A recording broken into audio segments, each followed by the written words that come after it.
Hi, near the end of Paul McCorder's AI for Everyone Lesson 12 homework premiere, Paul challenged BBF in the chat to make the rainbow or color palette scroll across the screen.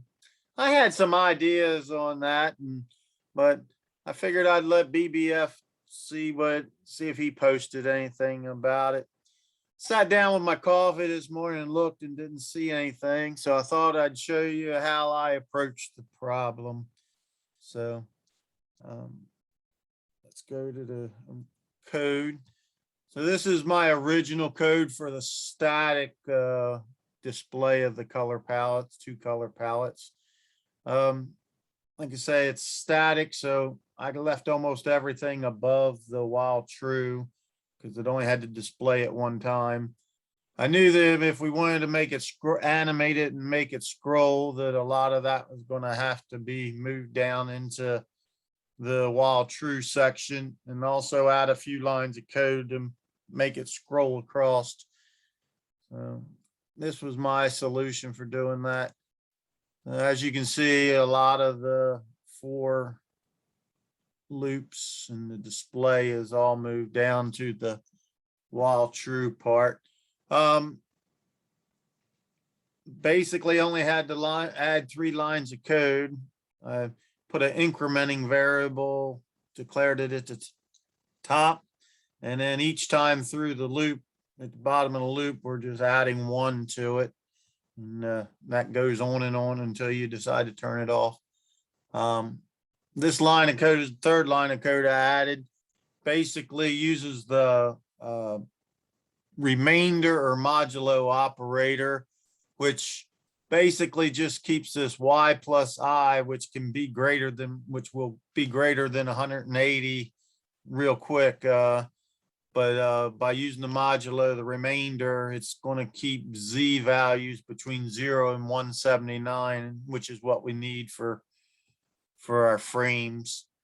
So we changed it to z inside this, but we kept the y values over here so that we would be displaying the set of colors, and we were displaying them in different places each time through. So I thought I might need to add a delay into it, but turns out really didn't. So let's show you how it works out. As you can see, even with no delay in it, kind of doesn't move that fast across the screen. I think it's only updating 4 or 5 times a second. So figure there must be quite a bit of processing going on in the background, or there's some kind of internal delays in the coding behind the scenes. But got it to scroll across the screen with just moving some things around and adding 3 lines of code. So I did wonder why, if it was actually the code slowing it down, or whether something else was at play there. So I actually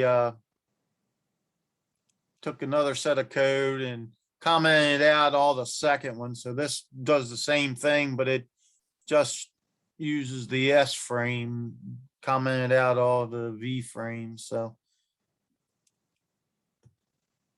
as you can see, I think this is updating in probably twice as fast, maybe 8 times a second. So definitely the amount of processing is coming into play there with getting these to display. So anyhow, I just thought I'd show you how I went about Paul's challenge. Thanks for watching.